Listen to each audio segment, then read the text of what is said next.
જય શ્રી કૃષ્ણ મિત્રો, જય શનિદેવ.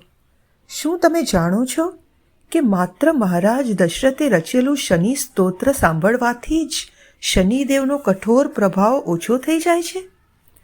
જો તમારી કુંડલીમાં શનિ મહાદશા, શનિની સાડેસાતી, ઢૈયા, ધારેલું કાર્ય ન થવું, થતા કામ અટકી જવા, માનસિક ભાર, અચાનક નુકસાન, આ બધામાંથી કંઈ પણ ચાલી રહ્યું હોય તો આ સ્તોત્ર તમારે માટે એક દિવ્ય કવચ સમાન છે.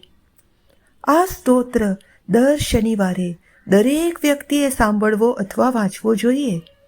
અને જેની શનિદેવની મહાદશા, સાડેસાતી કે ઢૈયા ચાલતી હોય એણે તો દરરોજ સાંભળવો જોઈએ. આ વિડીયોમાં આપણે આ સ્તોત્રનો અર્થ અને આ સ્તોત્રના ફાયદા અને આ સ્તોત્રને બોલવાથી થતા અદ્ભુત લાભ જાણીશું. આ સ્તોત્રને ખુદ શનિદેવે શા માટે આશીર્વાદ આપ્યા છે તે પણ જાણીશું. વિડીયો અંત સુધી જરૂરથી જોજો. તો પહેલાં કથા સાંભળીએ.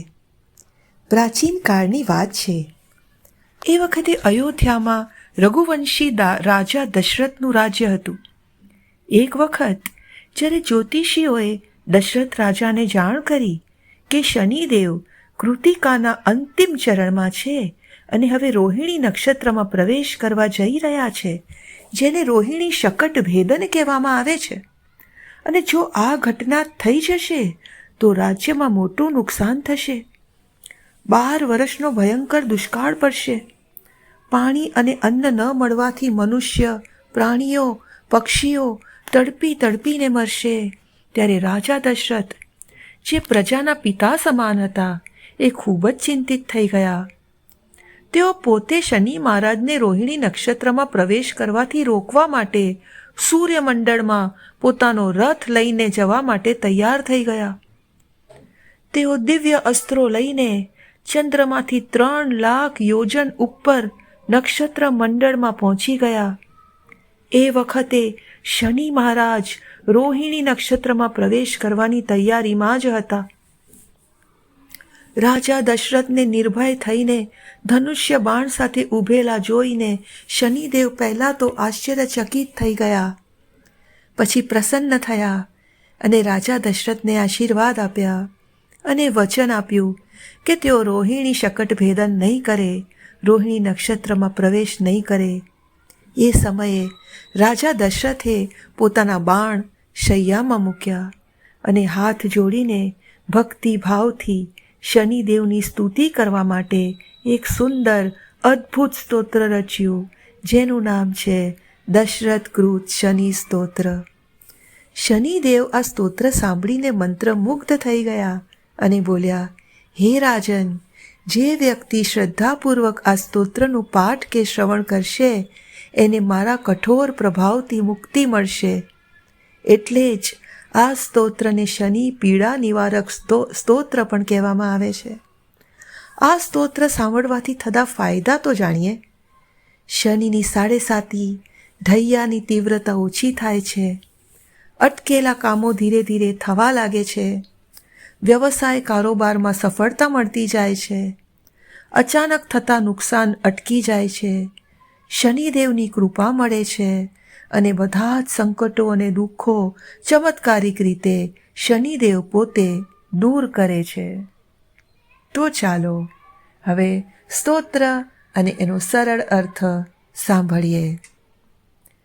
નમઃ કૃષ્ણાય નીલાય શિતિકંઠનિભાય ચ નમઃ કાલાગ્નિરૂપાય કૃતાંતાય ચ વૈ નમઃ નમો નિર્માંસદેહાય દીર્ઘશ્મશ્રુજટાય ચ નમો વિશાલનેત્રાય શુષ્કોદરભયાકૃતે નમઃ પુષ્કલગાત્રાય સ્થૂલરોમણે તથૈવમ નમો દીર્ઘાય શુષ્કાય કાલદષ્ટ નમો નમઃ નમસ્તે કોટરાક્ષાય દુર્નિરીક્ષાય વૈ નમઃ નમો ઘોરાય રૌદ્રાય ભીષણાય કપાલિને નમસ્તે સર્વભક્ષાય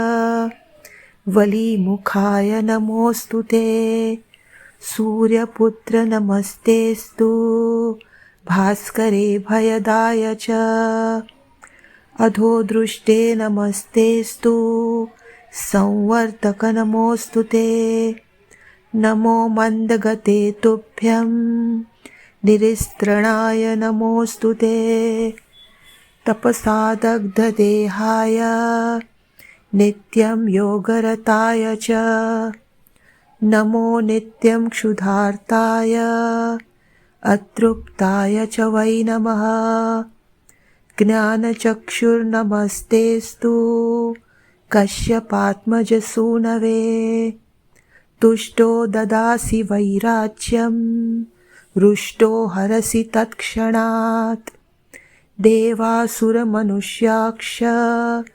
સિદ્ધવિદ્યાધરોરગા ત્વયા વિલોકિતા સર્વે નાશન્યાન્તિ સમૂલતઃ પ્રસાદ કુરુ મે દેવ વારાહોહમુપાગત એવં સ્તુતસ્તદસૌરિર્ગ્રહરાજો મહાબલઃ ઇતિ દશરથકૃત શનિ સ્તોત્ર સંપૂર્ણમ. તો ચાલો મિત્રો, હવે આપણે આ સ્તોત્રનો સરળ સુંદર અર્થ જાણીએ. જેમના શરીરનો રંગ કૃષ્ણ અને ભગવાન શંકર જેવો નીલવર્ણ છે, એવા ભગવાન શનિદેવને મારા નમસ્કાર છે. તમે આ જગત માટે કાલાગ્નિ અને કૃતાંત રૂપમાં છો, એવા શ્રી શનિદેવને મારા વંદન છે. જેમનું શરીર હાડપિંજર જેવું માંસ વિનાનું છે, જેમની દાઢી મૂછ અને જટા વધી ગયા છે, એવા શ્રી શનિદેવને મારા નમન છે. જેમની આંખ મોટી છે, પીઠમાં સમાયેલું પેટ છે અને ભયંકર આકાર છે, એવા શ્રી શનિદેવને મારા વંદન છે. જેમનું શરીર લાંબુ છે અને વાળ ખૂબ જ મોટા છે, જેઓ ઊંચા છે પણ શરીર શુષ્ક છે, જર્જર છે, જેમની દાઢી કાળી છે, એવા શનિદેવને હું વારંવાર નમન કરું છું. હે શનિદેવ, તમારી આંખો છિદ્ર જેવી ઊંડી છે, તમારી તરફ જોવું પણ ખૂબ મુશ્કેલ છે. તમે ઉગ્ર, ભીષણ અને વિકરાળ છો.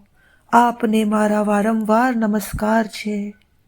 હે સૂર્યનંદન, હે ભાસ્કર પુત્ર, હે નિર્ભયતા આપનાર દેવ, હે વલીમુખ, તમે બધું જ ભક્ષણ કરનારા છો.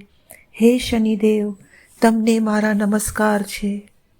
હે શનિદેવ, તમારી નજર નીચે તરફ છે. હે સંવર્તક, હું તમારી સમક્ષ નમન કરું છું. હે મંદ ગતિથી ચાલવાવાળા શનૈશ્ચર દેવ, તમારું પ્રતીક તલવાર જેવું છે. તમને મારા વારંવાર નમસ્કાર છે. હે સૂર્યપુત્ર, તમે તપસ્યા દ્વારા તમારા શરીરને બાળી નાખ્યું છે. તમે હંમેશા યોગાભ્યાસ કરવા માટે તૈયાર રહો છો, ભૂખથી આતુર અને અતૃપ્ત રહો છો. આપને મારા હંમેશા માટે કોટી કોટી વંદન છે. જેમની આંખોમાં જ્ઞાન છે, એવા હે શનિદેવ, આપને મારા નમસ્કાર છે. હે કશ્યપ નંદન, હે સૂર્યપુત્ર, હે શનિદેવ, જ્યારે તમે સંતુષ્ટ થાઓ છો ત્યારે તમે રાજ્ય આપી દો છો, અને જ્યારે તમે ક્રોધિત થાઓ છો ત્યારે તમે તરત જ એને છીનવી લો છો. એવા હે શનિદેવ, તમને મારા નમસ્કાર છે.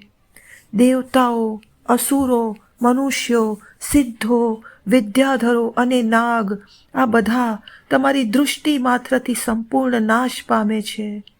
હે શનિશ્ચર, આપ મારા પર પ્રસન્ન થાઓ. હું વરદાન મેળવવા માટે યોગ્ય છું, અને તેથી જ હે ગ્રહોના મહાબલવાન રાજા, હું તમારી શરણમાં આવ્યો છું. મારો સ્વીકાર કરો, મારો સ્વીકાર કરો. બોલો શ્રી શનિદેવ મહારાજ કી જય. મિત્રો, વિડીયો ગમ્યો હોય તો લાઈક કરજો, મિત્રો સાથે શેર કરજો અને ચેનલને સબસ્ક્રાઈબ કરવાનું ના ભૂલતા. જય શનિદેવ.